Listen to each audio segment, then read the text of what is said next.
Well, welcome to the Annenberg Research Seminar in Exile.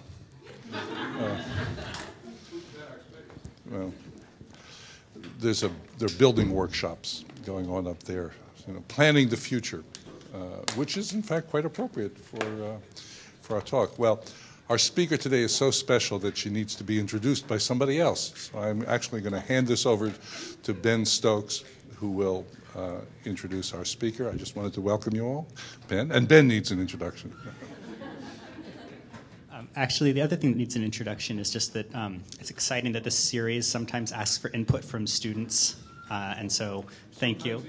And sometimes listen, so this is one of these instances, and so this is a chance for us to say thank you for encouraging us to give input to this series.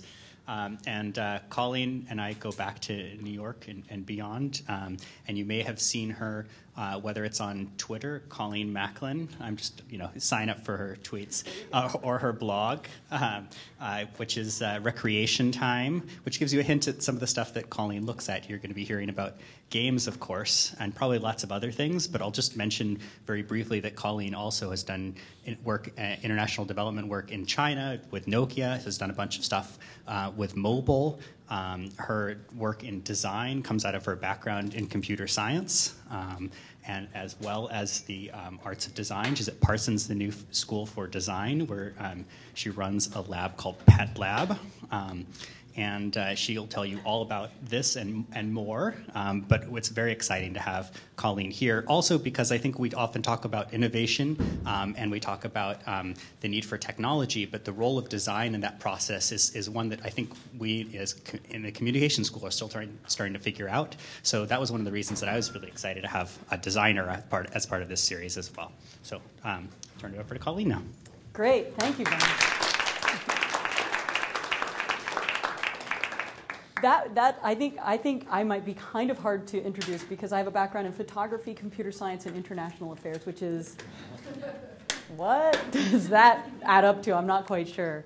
But if you also become my friend on Facebook, you'll see that not only do I run a lab called Pet Lab at Parsons in New York, but I have a pet lab, Iggy Pup, who consumes my entire life, and there are about 1,000 pictures of her up there. We drove out here from New York about a month and a half ago, and it was sort of an epic Thelma and Louise, but interspecies version of the film.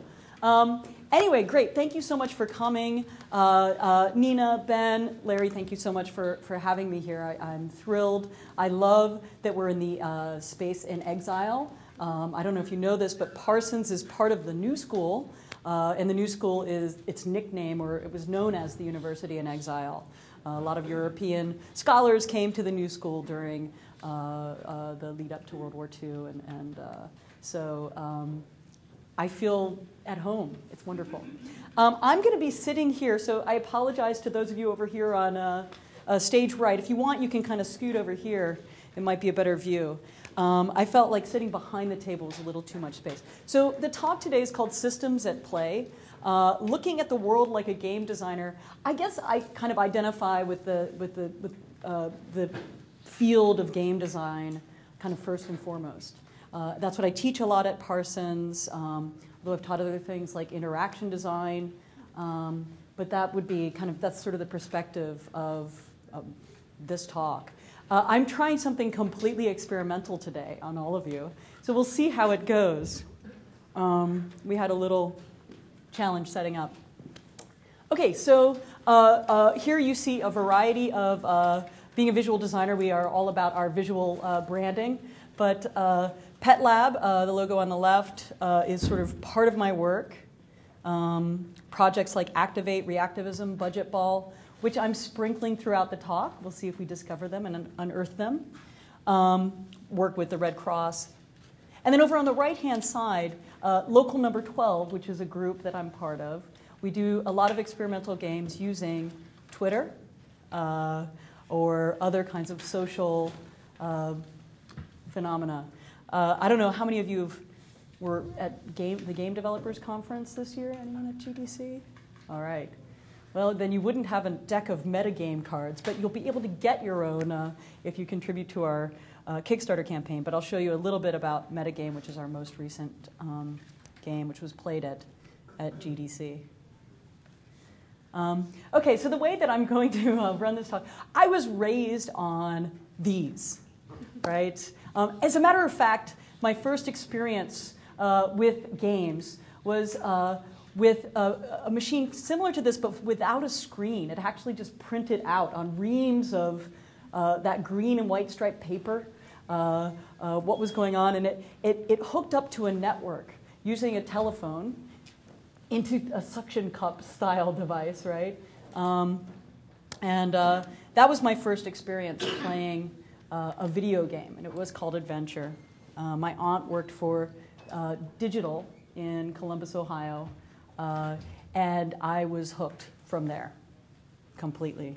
So we're going to get a little old school with this talk, and we're going to make this a choose-your-own-adventure talk here. We'll see how this goes. You guys are going to be asked to participate, so beware. So, you know, most of these games start with the setting. It's not that dark in here, but it's slightly darkened, right? And there's not a projector, but screens. It's okay. This is a virtual world here.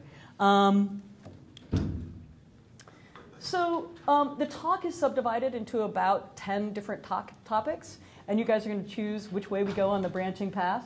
It's a fairly simple tree structure, not even really a tree. It's more like a sprout structure.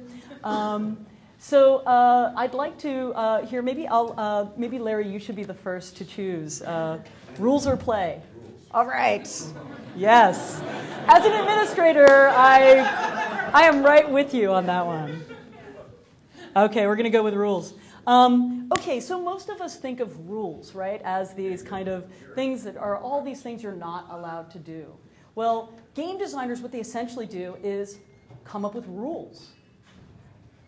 And so do academic administrators. Like I was a chair for 5 years, so I understand that. So, but the interesting thing about rules in games is that they're actually not just about what you can't do. Rules definitely are constraints, right? But they're also, they are generative, right? And play exists. It's the most beautiful paradox about games, right? Exists because of rules. Without rules, games would have no structure and would not necessarily be interesting to us. So I'm going to talk about a project. Ben was hoping for this one, so you got it, jackpot, called Reactivism. This is the New York City version. We're about to do a version this coming fall in Philadelphia. It's a game that came out during the Come Out and Play Festival in 2008, so it's a while back. And essentially, part of it looks like this. And part of it looks like this. The game has you explore sites of activism in the city with your bodies. So it's not a virtual world. It's not a 3D immersive video game. But it's rather a game where you actually go to different sites and you reenact and recreate or commemorate somehow what happened in that location.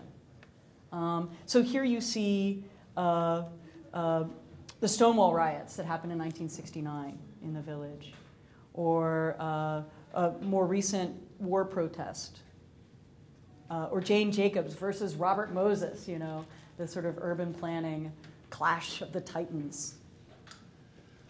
So what we started out doing is just mapping out these different places where there were sort of these historic events. We chose activism and protests because it's the thing you do with your body in an urban space or with other people that is kind of very different from the everyday, right? So we thought that it was kind of a punctuation mark on a history line of progress or of, you know, a variety of issues, civil rights, and other kinds of things. So here you see a couple more: Republican National Convention, the Astor Place riot in 1849, Abbie Hoffman and his guerrilla theater actions on Wall Street, burning dollar bills, at the stock exchange. We didn't have anyone do that. We thought that might cause some problems. The suffragette march, right? The women's right to vote in 1917. So those are a variety of different sites that we selected for the game.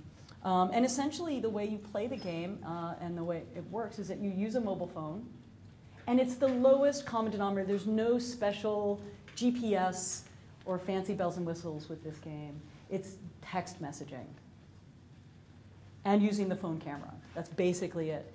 So essentially what you do is you arrive at a site, and on a piece of paper, you have a paper map, and on that paper, it has a question for that site, and it says something like, what is the last name of the person in the statue in the top right-hand corner of Washington Square Park, right? And you can't Google this stuff, right? Because it's so spatially specific, and you have to be there looking at something in order to do it. So you would send back the answer to that question, and then you would get a text message that would tell you, okay, you answered it correctly. Open up envelope number 1. So this is totally, like, if you want to do a location-based game or anything location-based, this is a great way to prototype. Just use text messaging.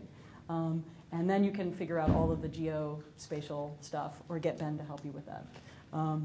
But essentially, you would open up this envelope, and you might get something like this. Let's say we're at the Stonewall Inn. Here you get some photographs. There's a little description of what happened there. And then you're given a set of different challenges with point values. And you can choose to do them all, to do one of them, to do none of them, and go to another site. Some of the different challenges. There are other ones that we added here that I thought were pretty good. That gave you the lyrics to the song that was sung that night and chanted. So you would chant that and see if you could get any passersby to join you in that. There is finding out the bartender's name. So you actually go inside and you talk to the bartender. And the way this game works, I didn't actually explain this in the beginning, is that it's sort of an event, right? So it happens in an organized way. You can't just play this casually. And you're competing against teams to rack up the most points over the course of an hour and a half or 2 hours, however long the game is running. So here's just some photo documentation of the game in action. We've run about 5 or 6 reactivism games in the city. This was the first. I come out and play. Here the people with the pink bandanas are players, and everyone else is, and the blue bandanas, and then everyone else is just a passerby, and they're trying to get them to recreate the human chain protest that was done in, I think, 2007, just right before. Here's a die-in, which is a particular tactic used by a lot of the ACT UP activists. So this is happening here. It's sort of a mashup with another particular kind of privacy issue, wiretapping. But here you see one member of the team documenting with their camera. And part of the game is documenting these things and being a sort of citizen journalist and uploading them. We've done this game with a lot of middle school kids and young people. These guys are commemorating the Triangle Shirtwaist Factory fire, which just a couple of days ago had its centennial. Centennial? It's only 100 years. Yeah. So they're actually, it's a little morbid, but the kids really respond very really strongly to this. They're tracing the outlines of bodies that ended up on that sidewalk. Hundreds of people died because of the fire, and they had to jump out of the windows. Here you see the traces of previous tracings or shirts outlined on the sidewalk here on the ground. Other kinds of techniques, signage, interviews. This was an interview about immigration. This gentleman was new to New York. And this was the magic moment that happened the first time the game ran. These women, they're in front of the Stonewall Inn. These women were drawn into the game to participate in singing the song, and they had actually been present at the Stonewall events. So they look quite young to me. I'm not quite sure, but they said they were present, and they actually then all retreated to the bar and drank beer for the rest of the game. This team unfortunately lost, but they had the best experience of anyone who played.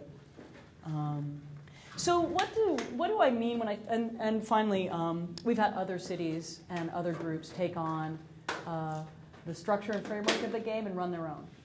All that it takes is a little bit of research. We've got a kit, and you can kind of run your own. So what about rules does this enlighten or talk about? Well, I think that the most challenging thing for us with this game, and we didn't actually handle everything correctly, but was that you have the game rules, and you overlay those game rules then on social rules and norms of an urban space.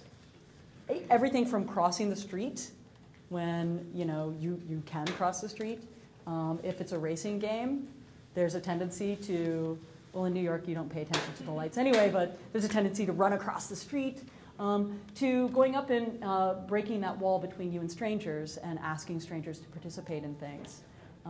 So there was a lot of kind of, I think, interesting tension between game rules and real world rules. And the idea of the magic circle, which is the circle that surrounds the space of a game and contains it and separates it from the world at large, starts to break down when you start to build these kinds of location-based games or games that exist in the fabric of other social rules and of the city itself. So, yeah. I have a question about this. I mean, it seems that even without the rules and even the participatory nature of it, that it's still a wonderful learning activity for people to learn about the activism history in New York City. Mm-hmm. To learn about the activism history in New York City, and I was wondering, I mean, even if you don't have the sorts of, interview somebody about their background, I was wondering Right. if you have a version of it just for people who want to tour New York and learn all about these different locations. Yeah, it's true. You don't have to have the game to include this information. As a matter of fact, the game, we think, and we've changed it to balance it a little bit more, but the first time we ran the game, you really didn't even pay attention to where you were. You just raced from spot to spot and did all these challenges, and you were like, well, what was that? Yeah, you could, I mean, we have the Google map of all the sites and information that we found, and all of the material, which could be used in a different way as well. And when we've worked with middle school classes, we actually there's a little bit of a curriculum before and after that helps. I mean, one of the things about games and learning is that pretty much you, in a game, even with content like this, you learn how to play the game. The content is sort of separate in a certain way, and oftentimes falls away when you're really engaged in the game. So I think it's always good whenever you're doing a game for learning to have some kind of pre and post curriculum. It's more of a gateway to learning than it is the learning itself. So shall we continue? I think we should continue. All right. We're still in that slightly darkened room on the USC campus. This shows my lack of imagination as a text-based adventure game designer. All right. What do you guys think? Analog or digital? I heard analog. Okay, we're going to go analog. All right. Okay, all games are digital. Sorry, folks. So one of the things that I think is really exciting, and this is not my unique idea. Frank Lantz actually kind of talked a little bit about this at last year's Indiecade, which is an awesome festival in Culver City in October. It's 6th through 9th. I'm co-chairing it this year. You got to come. It's amazing. There's games like Reactivism and other kinds of video games there. It's exciting, I think. Anyway, he said when he gave his keynote last year that all games are digital, and it kind of blew my mind. And it's like, what do you mean, Frank? What do you mean all games are digital? Well, I mean, I think that one of the interesting things is that with a game, right, even if it's here in reality, we're playing it face-to-face with analog objects, we are still playing through a set of rules, right? And rules take reality and they parse it into chunks, right? You take a play space and you also demarcate it, right? So you're either getting the first down or you're not. It's binary. It's a 1 or a 0. There's a win condition and a lose condition. You don't sort of win football. You either win or lose. So what games really do, whether they're analog or digital, is digitize the world in a certain way, make it into a space where there are clear distinctions between things. And that's why we have referees in black and white, right? And kind of make this sort of almost utopian version of reality, where you win or lose, it's clear. You put in effort, and you play a good game. I think that a lot of the games like Farmville are, in essence, taking really mundane tasks like farming and turning them into this sort of utopia, right? Where actually your hard work pays off. And you progress and you gain things and you gain wealth by working hard, by clicking a lot. And so in essence, that's a digitization of the world of work that makes our reality, which is full of non-blacks and whites, just grays, and not necessarily a pure meritocracy, even though we'd like it to be that way, and turns it into a more utopian world. So that's sorry, that was kind of a trick answer to analog.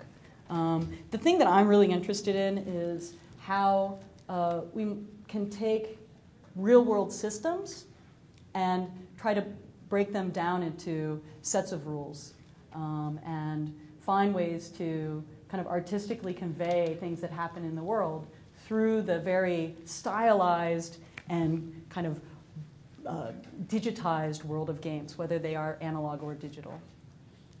I don't remember what that was. I don't have my, but okay, here's the thing.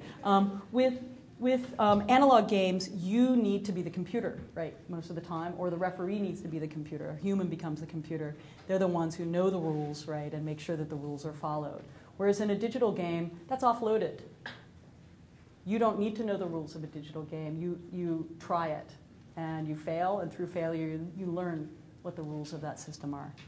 So there is a big difference between analog and digital, but, oops, okay. I think we'll continue. All right. Playful. All right. I heard procedural too, but it's good. Let's go playful. Okay. So I have to say a little bit about procedural. So procedural is this idea, right? That see, my talk is not as binary as it should be.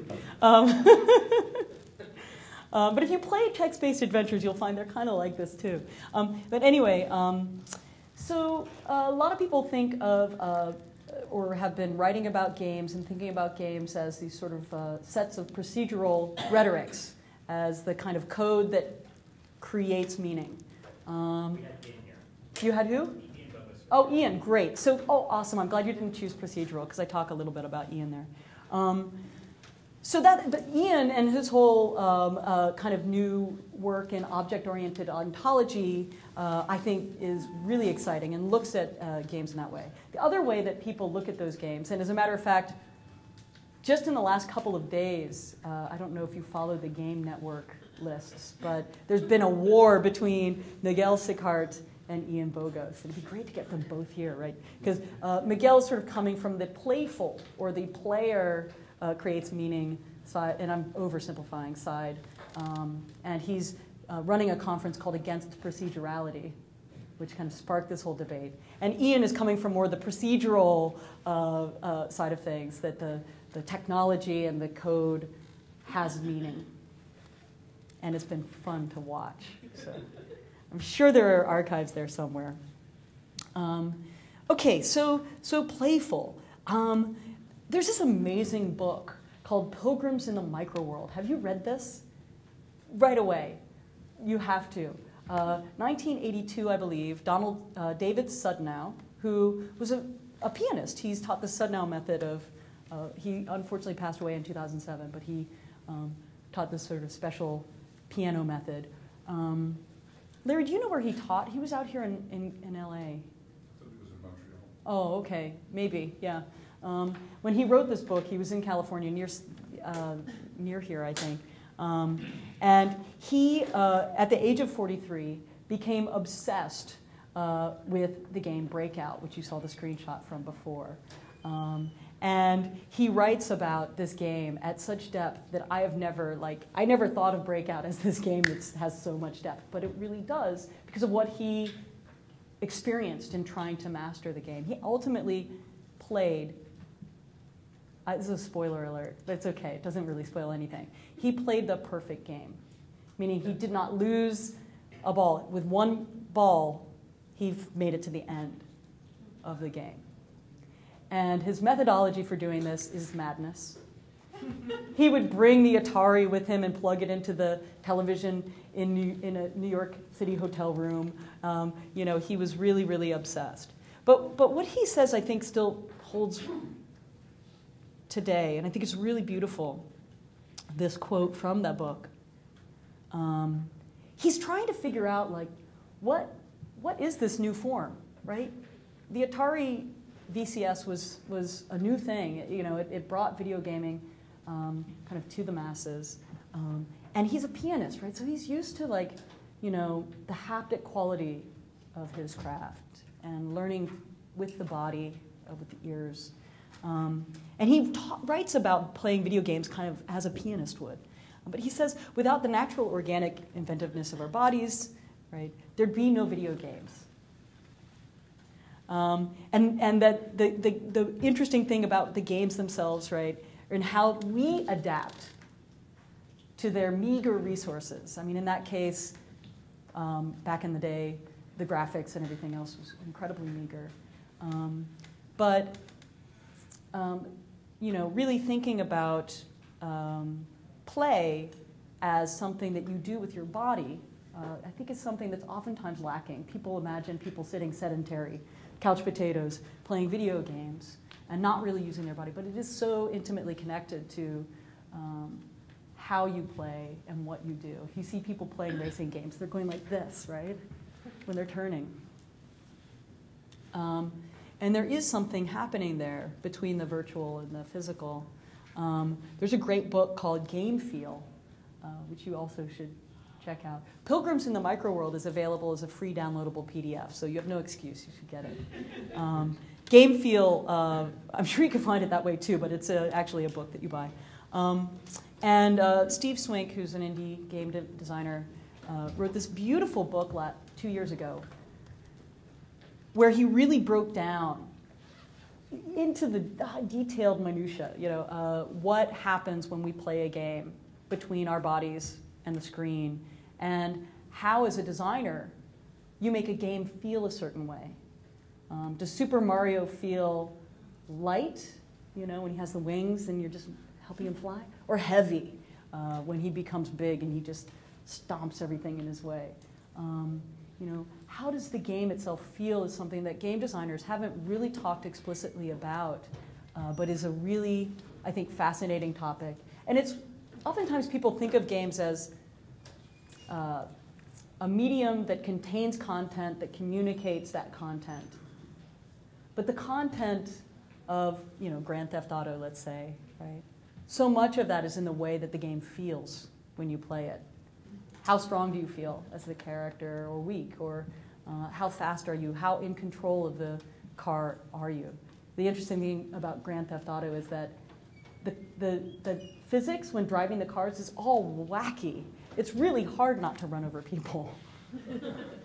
In fact, they did some interesting studies with people who had never heard of the game, weren't told what the game was about, weren't shown the graphics on the game packaging, and were sat down in front of a PlayStation. They were in the car already. They didn't have to yank the guy out and sit in the car, right? Which you usually do. And they were told, okay, play this game. And they drove around the city obeying traffic lights and not running up on the sidewalk, which with that game is really hard to do, as I said. The controls are really slippery. But I think this idea is something that people don't really talk about, the aesthetics of games in terms of game feel, and Steve Swink really did, I think, a great job at that. And that's something that really, I think, separates them as a medium from film, which are often compared to in other forms. Shall we do one more? I think there might be one or two more. Process or product? I don't even remember what I put in here. Process, okay. Oh, whoops. Okay. All right. Oh, okay. This is, one of the things that I've been really interested in is how to develop literacy around games, in particular by showing people how to make them.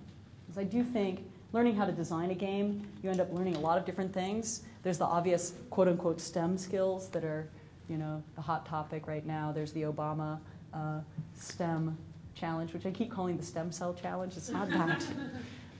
But science, technology, engineering, and math is what that acronym means. And there's that. But then there's also learning how to make a game about something, and then learning about that thing that you're making the game about.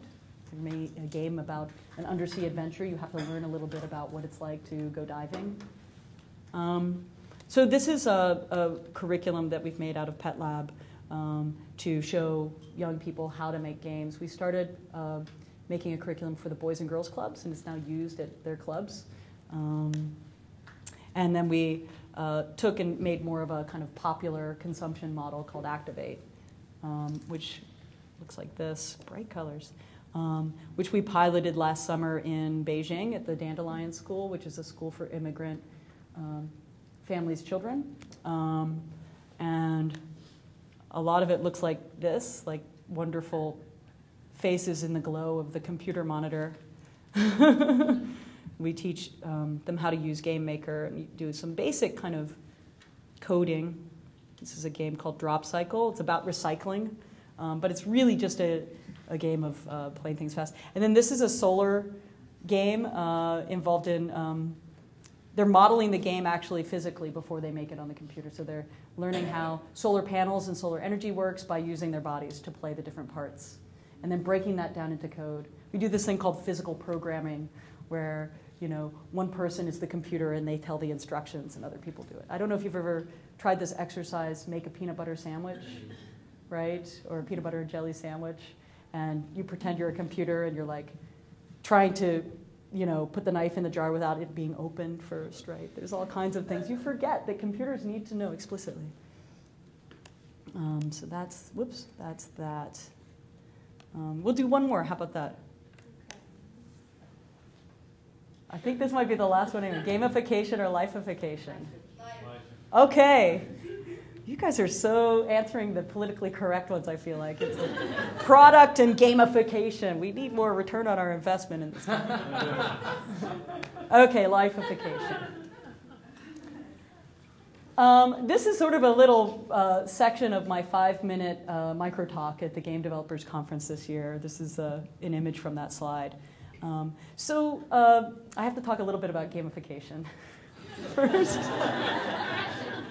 So gamification, how many of you have heard the term gamification? Okay, some of you. Gamification is a term that's become popular in a variety of areas, and in most popular, where I used to work, in advertising and marketing. Now I'm repenting for those sins, yeah. I was in New York, what do you do? Gamification is this idea of reward systems for returned customerhood,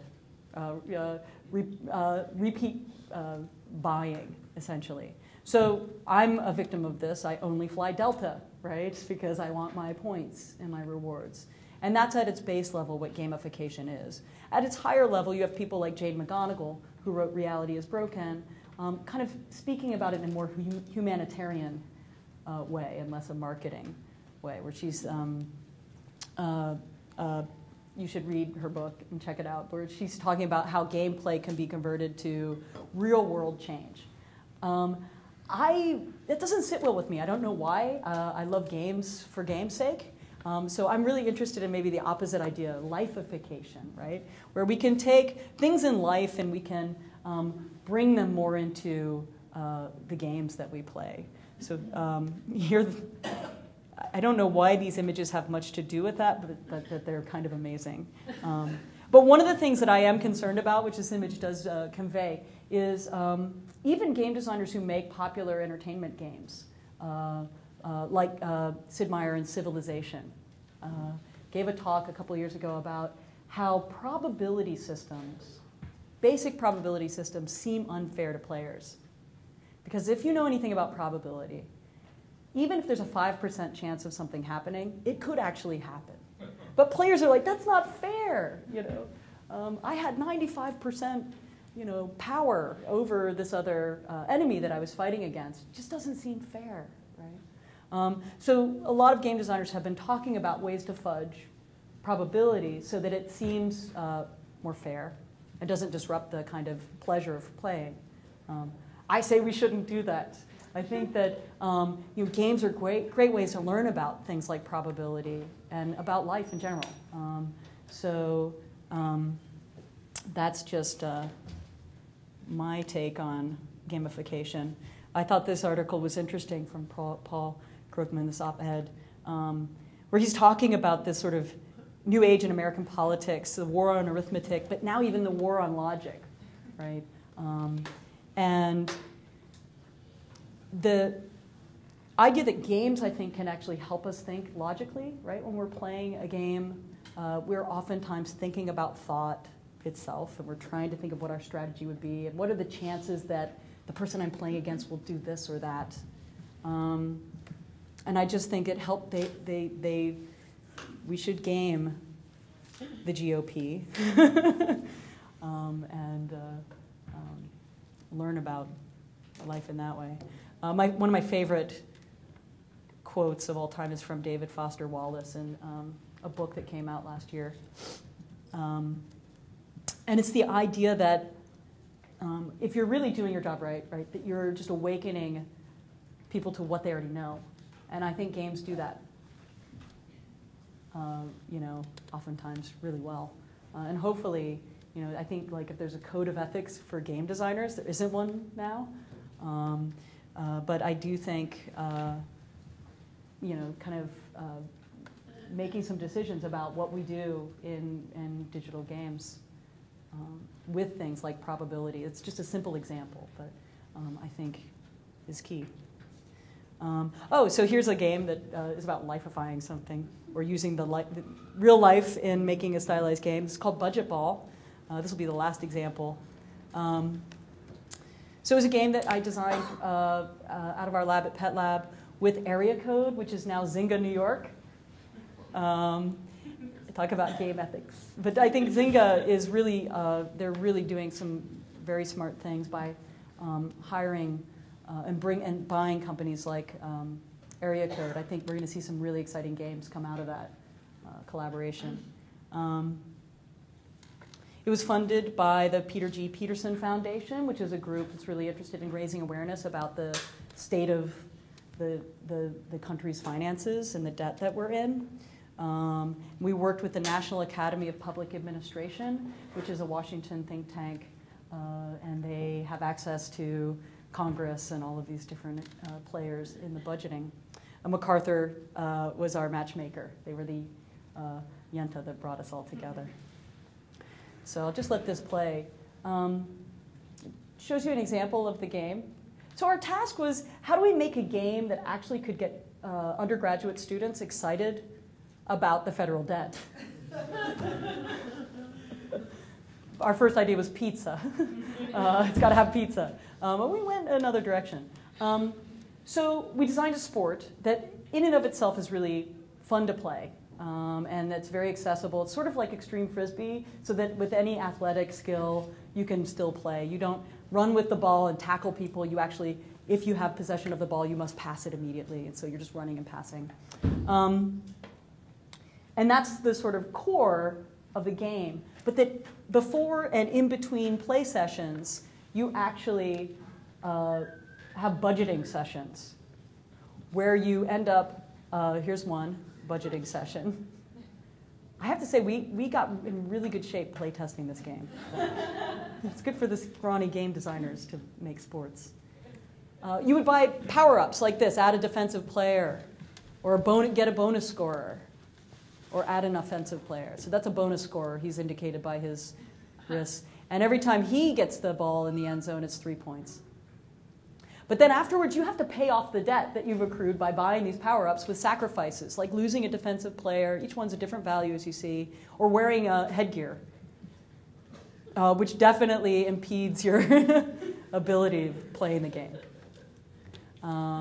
And so the other idea was, right, that debt seems like it's so far in the future. We took it and we compressed it into one 30-minute game so that you have to, by the end, be at a reasonable position. You don't have to be zeroed out, but you have to not be in too much debt. And it's very strategic. You can go into a surplus in the beginning, take a lot of sacrifices, and then come out strong in the end, or vice versa. You try to watch what the other team is doing. So it kind of models these things. It says nothing about Medicare and Medicaid. It says nothing about like the real issues around debt. It just simply physicalizes what it's like to be in debt. You feel it with your body. You know, and here's some of the power-ups, and converts that into, you know, a kind of almost like a subconscious understanding of the situation that we're in, and just a gateway again to learning about it. So every year it's played on the Mall in June. Here's a sample. So the teams that win from across the states at different colleges come together. And they actually play against members of the Congressional Budget Office and the GAO and other folks in White House. It's really fun to watch. I only have the youthful players here, the pictures, but and Tim Geithner seems to like it. We want him to play. He hasn't played yet, but he's been there. So. All right. Well, we can, I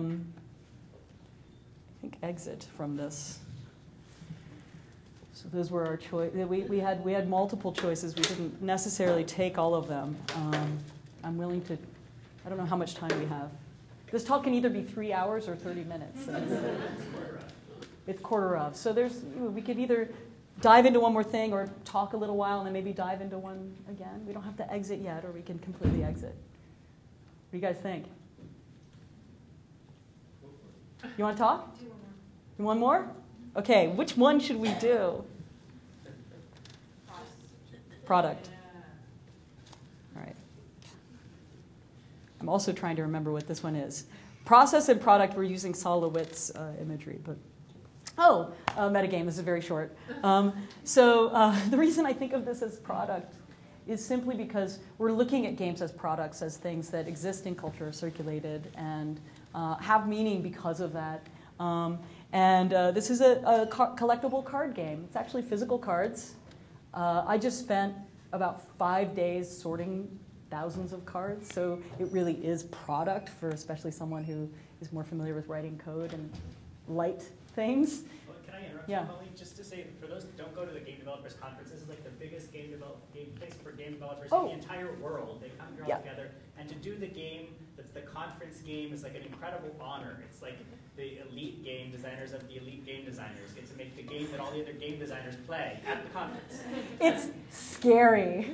It's pretty intense. And Colleen was selected to do it this year. So this is not a small conference. It's like tens of thousands of game designers. I think that this year they had 20-something thousand present. It's the whole industry, right? It's the people who make everything from Grand Theft Auto to little puzzle games, you know. Not that either are, you know, better or worse. It's a lot of pressure. Thank you, Ben, for that. It's a super honor. We made the game the year before as well, Backchatter, for the GDC. It's not just me, it's me, Eric Zimmerman, John Sharp, and Mike Edwards, who make up Local Number 12. So the four of us did this game. So here you see what it is. Basically, it's a debate mechanic. The idea is that you're walking around the conference and you've got your cards. You've got 5 cards. You've got a couple games. You've got some comparison cards, which are the ones in the middle. And I might walk up to Larry and I'll say, I challenge you to a metagame. And I might have Street Fighter 2 and which game has a more satisfying mechanic. And I lay him down and you say, I've got Angry Birds. I'm going to choose Angry Birds. Because I think Angry Birds, I could argue, has a better mechanic. And then there's a moment of debate where I go first because I'm the challenger, and then you have a slight advantage because you can respond to my debate, and then give your own, 2 minutes each, timed, and bystanders choose who gave the most persuasive argument. It's it. It's so basic. There's about 150 different kinds of cards and games in the deck. This is what it looked like being played. The official GDC photo Flickr had this. I thought it was pretty cool.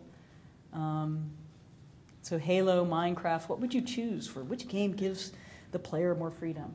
But ultimately, part of what this game is about is trying to encourage a more in-depth conversation about games. Even if it's 2 minutes each, it's really thinking about games more critically and trying to encourage more of that. It's lacking in the game industry. Game criticism is a pretty small area, and this hopefully will prime the pump. And of course, there's a metagame card. The gold stars actually were on some selected cards, and if you collected enough cards with the gold star, that was your ticket to the tournament. So what it also did was encourage people to, basically whoever wins the debate gets to have a card from the other person's deck. So by the end, the most accomplished players should be the ones that are at the tournament. There's also a viral spread mechanism where we had players recruit new players, bring them to the IDGA, which is the International Game Developers Association booth. And when they recruited a player, they would get a card themselves. So there was like a encouragement to recruit people. We estimate almost 2,500 people play the game. It's about 10%, or a little over 10% adoption rate, which we thought was pretty successful for a conference game like that. All right. Okay, we're going to do this. Say no. We'll go back to our fabulous list. We're just going to exit. And we've died of dysentery.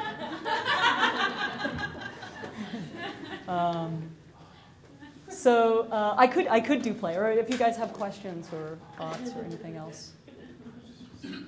Well, I have the microphone here. Is it on? No. So I have a question for you. What kinds of outcomes are you interested in most? So if I was going to ask you, well, I will ask you, success. Yeah. How do you measure success in a game? Yeah. What's your answer? Whew. That's a tough one. I mean, I think that the one thing about designing a game is that you do a lot of play testing before you finish the game. You have to. The game doesn't exist until it's played.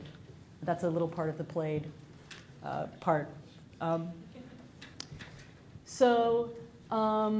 Success when you're playtesting is that there's no exploits, that it's not too broken, and then ultimately, right, that people want to play more, or they're into it, they think it's fun.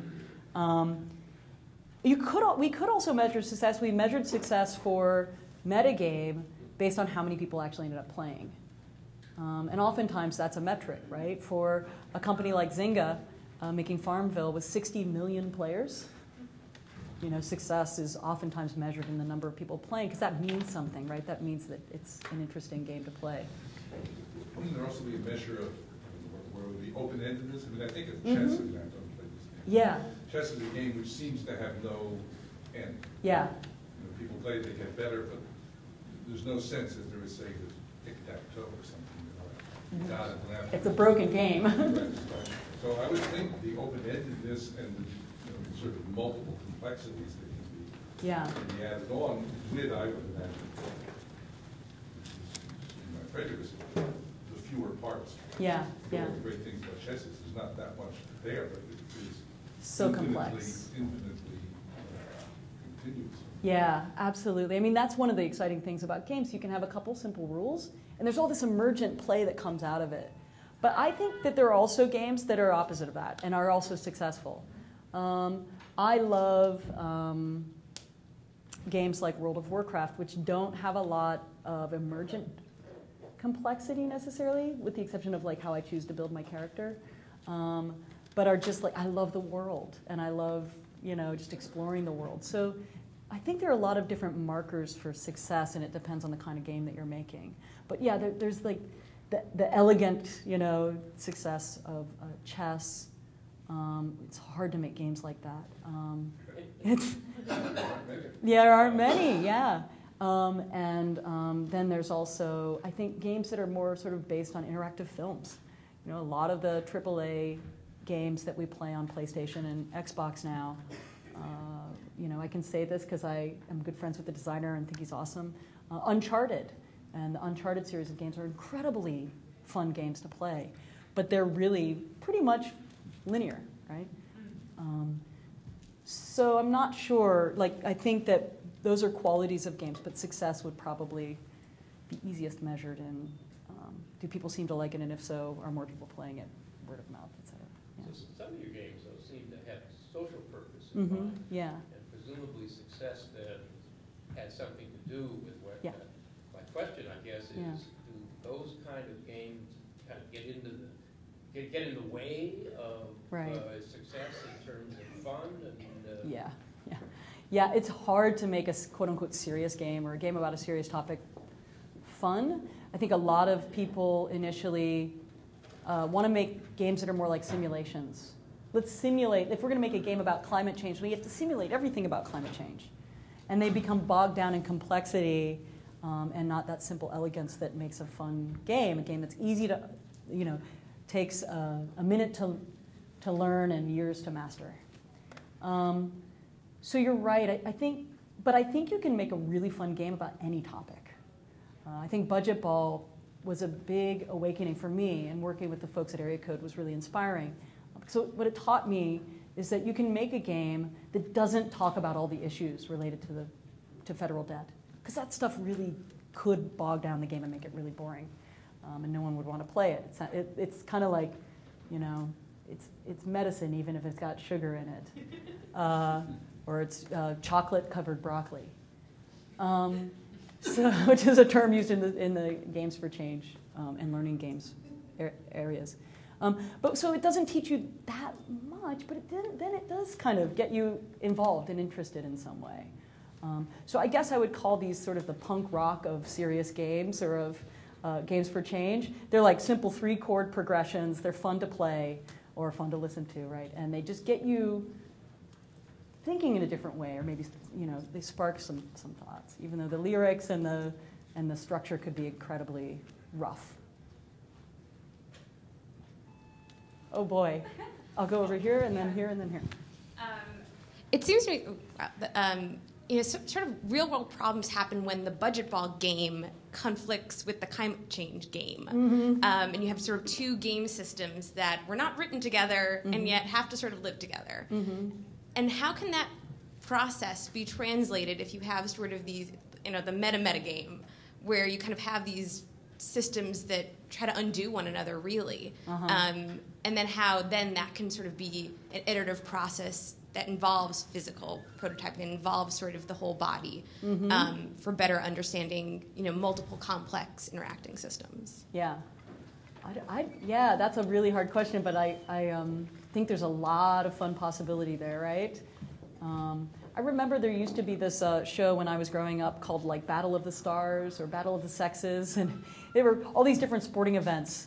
Battle of the Network Stars. Yeah, Battle of the Network Stars, and they kind of like came together, and people had strengths in some events and not others. And it would be interesting, right, to do a set of different sports about these issues and then put them together in some kind of extended Olympic tournament of the world's problems. I mean, Buckminster Fuller, with the World Game, kind of tried to do this, right, and did it successfully, actually. A game where the world was sort of mapped out, and he was, having people move around on that space. I've never played it, so I can't speak about it too well. Has anyone played the Buckminster Fuller World Game? Might be worth it to try to stage a version of it, but yeah, I think there is something interesting, right, about getting simplifying these systems, and that's what has to happen for a sport. Quick question about your role as chair of an interactive department, which you were in. How do you see games as a pretty new discipline, starting to interact with other areas in higher ed? Right. They're kind of on the rise in some way now, but how are the politics playing out there in New York, or how do you see some of this emerging? Yeah, I mean, you have it right here, right? You've got games. There's a really strong presence, you know, at USC. It's #1, right? And I think the program is exceptional. At Parsons, it's interesting. We don't recruit people who want to make games. They come in, they want to do interactive design or design more generally. They come because Parsons is a design school, and then they, you know, they drink the Kool-Aid. I hate that metaphor, but whatever, they fall into games as something they find interesting, oftentimes because they see the games coming out of Pet Lab, which often are, I mean, we've been doing stuff with the Red Cross and others that are like kind of serious, and they can see the reason to make a game like that, and then they start making games just for fun. Which was my entry into it too, was, you know, through international affairs, how do you use games to model systems? So I was thinking very seriously, and now I'm making more fun games like a metagame and other things. I think that the game programs that are cropping up, you know, what's interesting is that I think they have to do a better job of articulating what is involved in learning how to make games, what game design involves as a discipline, and also how that could connect to other disciplines. I mean, game theory is one place where there's some crossover, and I've done some stuff with economists, but they're such different fields, right? I think it'd be great to do a conference or event where it really brought together these disparate fields and had game designers kind of working through other disciplines. Reactivism, we used anthropology, the anthropologists and historians at New School to help us with that. And really thinking about what are the practices of activism, how does that work, what do they look like as structures? I don't know if I'm answering your question, but I do think one thing to remember is that games seem like a new thing, and they are a new thing at the universities. Games are ancient, right? They predate written culture, but they've always been a folk medium. We don't have a Da Vinci of games, necessarily, although he, you know, kind of thought that way and made some interesting things. They're folk games. We don't know who made chess or Go, even poker. So because they're now more authored mediums, you know, you can point to creators of digital games, that's changing. And it's interesting that a field like that is so ancient, but yet so recently thought of as a kind of authored medium and a subject for study. Francois, one more? One of the reasons why we're in exile is because there's a workshop designing our next building that's going on upstairs. Do you know any good games about designing buildings and more broadly about getting a group to come to some consensus? Oh, wow, yeah. I mean, I think some really good cooperative games, like Pandemic is one of my favorite cooperative games. It's a board game, and it involves everyone playing together against the board. So it might be good just to get, I feel like any game, right, helps people lower their kind of, leave behind all their biases, right? And they're all in an even field if they're playing the game for the first time. So maybe you guys should just play some games. Part of the work we did with Red Cross was getting climate scientists, Red Cross volunteers, and villagers to talk to each other. And so we started with a game because it made it, there was a set of rules and constraints on interaction. And you couldn't be your old self. You had to be a new person when stepping into the magic circle. So that might be just, maybe there aren't games about that, but maybe games themselves kind of embody some of those qualities. Cool. Do a little, I don't know, hopscotch or something. Great. Thank you, everyone.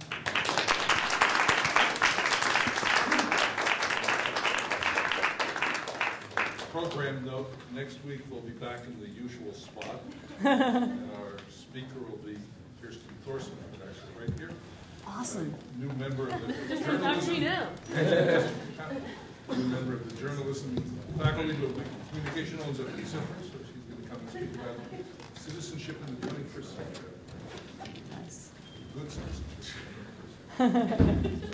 Stay tuned. And in the meantime, for those who haven't paid attention, there are these workshops, game-like workshops. Yeah. More cutthroat, possibly, some of these. But this afternoon, and in particular relevance, I think, to this group, at 4 to 6, there's a workshop on public and event space in room 207 at 4 o'clock. Tomorrow, There's a workshop on media production. So that's at 9:30. At 1:30, research space workshop. And learning and classroom space workshop, particularly important. That'll be tomorrow at 4 o'clock. So come and play. Awesome. Thank you. Woo-hoo.